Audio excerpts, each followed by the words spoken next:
Number 15 USC traveling out to Eugene. Up to Eugene to face off with number 7 Oregon. Oregon coming in at a 9.5-point favorite currently.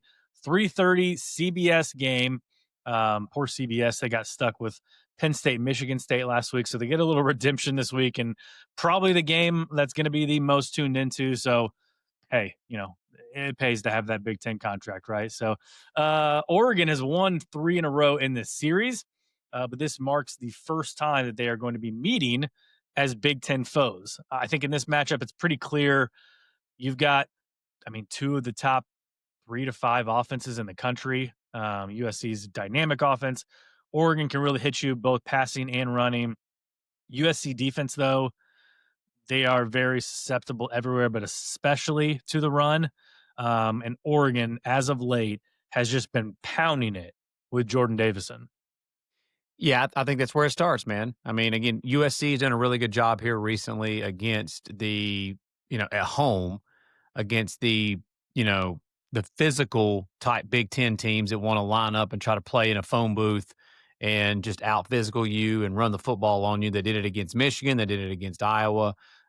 You already talked about it in our latest episode, how impressed you were with USC winning that type of a battle against Iowa in a rainstorm like that at home. And they took care of business against Michigan at home. The problem with USC so far this year, though, man, is like what they're doing away from the Coliseum, what they're doing on the road. Now, again, the no shame of losing at Notre Dame.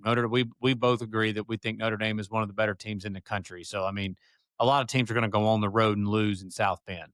And they were very competitive in that game in South Bend. They give up a lot of yards rushing, though, to your point of stopping the run. And they did give up a lot of rushing yards against Notre Dame in that game. But when they went to Illinois, I know the score says, 34-32. But you're not fooling us. We watched that game with our own eyeballs from start to finish, and we're not box score berries with that game. Illinois dominated that football game. They did a lot of things to gift USC some stuff there to help USC as far as that game was concerned. But they lost that game, and they honestly got dominated in that game. They went to Nebraska, and if Dylan Raiola doesn't go down with an injury, I think we can say that either Nebraska wins that game or that outcome's a lot different, the way that game ended up going. They ended up having to go to that freshman quarterback that had not played any really much this year at all, and USC ended up winning that game. This will be right up there with that Notre Dame game, one of their toughest tests of the season. But going to Eugene at night, both teams with everything to play for. But on the flip side of that, actually 12:30 local kick.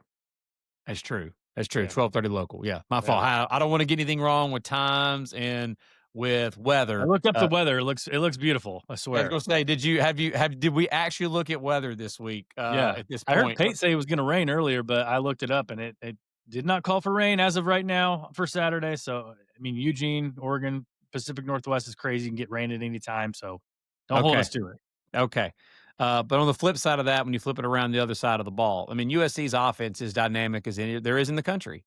And I know that Oregon has played a really good offense in Indiana. But I'm going to be honest, this USC offense is more dynamic, in my opinion, than Indiana's. I'm not saying necessarily they're better or worse, whatever. Indiana's got a great offense. We're splitting hairs there. But the overall dynamic part of the USC offense with Mekhi Lemon and with Jacoby Lane and with that running game, it's in Lincoln Riley calling plays. It's legit. And this will be a tough test for that Oregon defense. This will be the most athletic defensive front that USC has faced, including Notre Dame. And I'm just interested to see, man, because Oregon statistically has the number 1 pass defense in the country. Outside of Indiana, though, they've faced nothing but a bunch of booty pass offenses. We're talking about some of the worst passing offenses in the Power 4. It's almost like when Oklahoma, we had a good secondary, but they hadn't been tested yet. And they got tested by Ole Miss. Correct. Yep. Very, very similar. Very similar. So, dude, I think this is going to be a hell of a game. I think USC can hang in this game. And again, didn't surprise me. Again, I had their win total over and they cashed for me last week. And I said that they were a college football playoff sleeper. I had them going 9-3 on the season. I did before the season started, had them losing this game. But at this point, with everything to play for, they can play with Oregon in this game. I think it just as simple as like you said, USC is going to have to stop that running game or slow down that running game from Oregon. As explosive as that running game has been, I think Oregon's going to get DeCorian Moore back this week, the freshman phenom wide receiver. Obviously, he adds a ton there for Oregon in the passing game. They got Kenyon Sadiq back last week. Do you think USC can slow down this Oregon running game?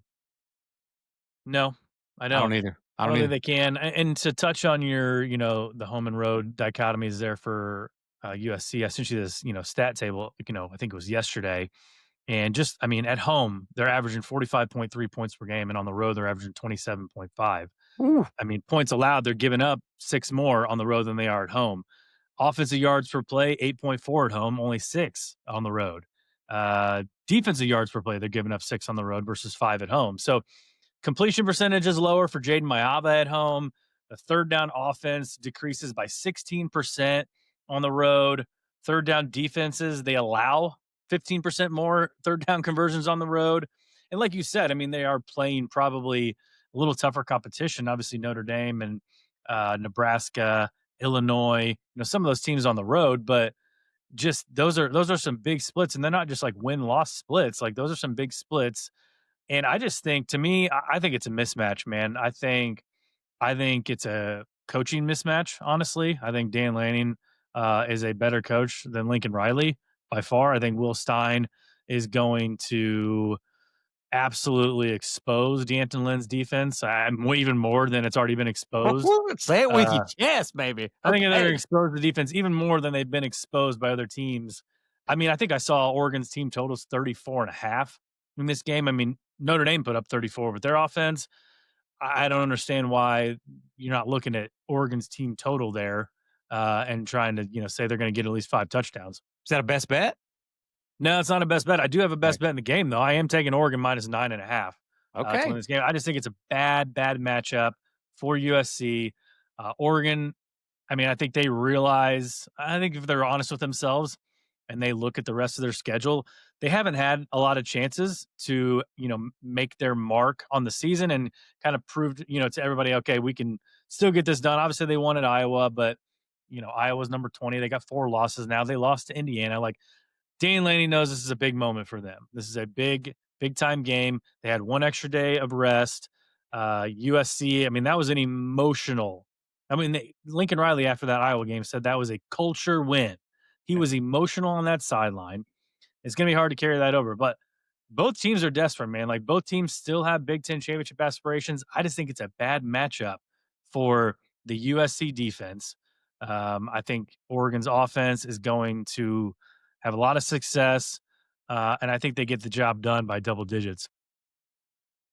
Yeah, I am with you. I'm not as confident as you are in this, but you've given me more confidence the way that you've just talked about this. Again, I had USC's win total over. They've cashed for me there.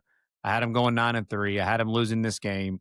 I could see USC having some success offensively against Oregon's defense. I really can.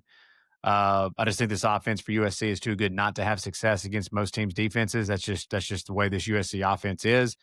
But I don't disagree with you. I just think that the Oregon offense is a bad matchup for USC, and I think I mean, it's even if just USC does what they did against Notre Dame and Iowa, putting up 24 and 26 points, they still allowed Notre Dame to score 34. Like, so, you're talking a 38-24 type game. yeah. I actually told my pops I thought it would be like a 41-27 type of game that I could see USC. I could see Oregon getting close to 40, and I don't see USC getting to 30 Yeah. against this Oregon defense. I agree, man. And in November, this is when pretenders and contenders start getting separated themselves from each other. And in this matchup, I just think that the USC defense is not there yet. It's better under D'Anton Lynn. It's improving, but against an elite offense like this, against Oregon and Dante Moore, I mean, Dante Moore again, man, the dude is around, close to 75% completion percentage. Uh, I think that Oregon getting guys back at receiver. And what do we always say, man? When your top receivers or your top players, whatever position group it may be, the heck with receiver, just overall, when somebody like that goes down, what does that mean for other guys? Yeah. Chance to step up. chance to step up. And what does that do when that happens? It builds depth. It builds like more people get chances. Hmm. And I think that Oregon has benefited from that. You saw some guys make some huge, huge plays there in the fourth quarter against Iowa when the game was on the line. And Malik Benson made that huge catch down the field. Like, so guys like that have built confidence, and you've built depth, and you've built like real crucial, like clutch game time reps with guys like that. Yeah. And so, yeah, I just think Kenyon Sadiq, and even if Decoria Moore doesn't play, I think he's going to play in this game. It sounded like they were going to try to give him a go last week. They ended up holding him out against Minnesota. Obviously, they didn't need him in that game. But you hit the nail on the head, man. With Jordan Davison and Noah Whittington, those two guys, what they've been doing running the football, if they catch any crease whatsoever, they can take it the distance against you. So, yeah, man, I think this Oregon defense will do enough and will keep USC from keeping up and making this game basketball on grass, like we see like an old Pac-12 shootout. I do think there'll be a lot of points scored, but I think Oregon's going to score a lot more. So I'll take Oregon minus 9.5 with you in this game, like a 38-27, 41-27 type of game where Oregon gets there and gets us to the window and gets us in the green. Okay. All right, that's it for us. We'll be back on Sunday/Monday, whenever you're tuning in and listening, for the recap of this week. We'll probably dive into a little bit of college football playoff talk and what we think the rankings are going to be like on Tuesday, because we're not going to do a live show next Tuesday. It's Thanksgiving week. We will put out something next week, an episode. We'll see how long we got to cover rivalry week, right? I mean, just so many big games, so many huge implications going on with the games on Black Friday and that Saturday. And so it's one of our favorite weeks of the year. So we'll have an episode next week for sure. We just don't know when. So stay tuned for that. But yeah, that's it for us for now. For Lance Barton, I'm Tyler Noe. Take care. Have a great rest of your day, and we will see you next time.